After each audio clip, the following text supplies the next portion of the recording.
Railway സ്റ്റേഷനിൽ നിന്ന് ആ മനോഹര കാഴ്ച കണ്ടപ്പോൾ ഞാൻ അടുത്ത് ചെന്ന് നോക്കി. ഊഹം തെറ്റിയില്ല.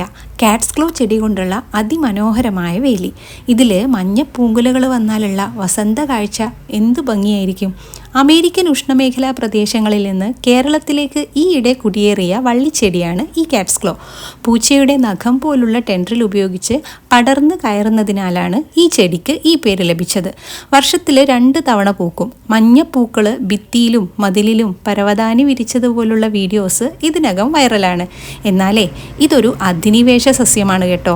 ജന്മരാജ്യത്തുനിന്ന് അന്യരാജ്യങ്ങളിലേക്ക് കുടിയേറി അവിടെയെല്ലാം വളർന്ന് വ്യാപിച്ച് ജൈവ വൈവിധ്യത്തിന് ഭീഷണിയാവുന്നതിനാൽ ഇതിനെ ചില രാജ്യങ്ങളിലൊക്കെ നിരോധിച്ചിട്ടുമുണ്ട്. അതായത് മറ്റ് ചെടികൾക്ക് മേൽ കട്ടിയുള്ള പുതപ്പ് പോലെ വളരുന്നതിനാൽ സൂര്യപ്രകാശവും വായുപ്രവാഹവും ഒക്കെ ഇത് തടസ്സപ്പെടുത്തും. അങ്ങനെ തദ്ദേശ സസ്യങ്ങളുടെ വളർച്ച തടസ്സപ്പെടുത്തും.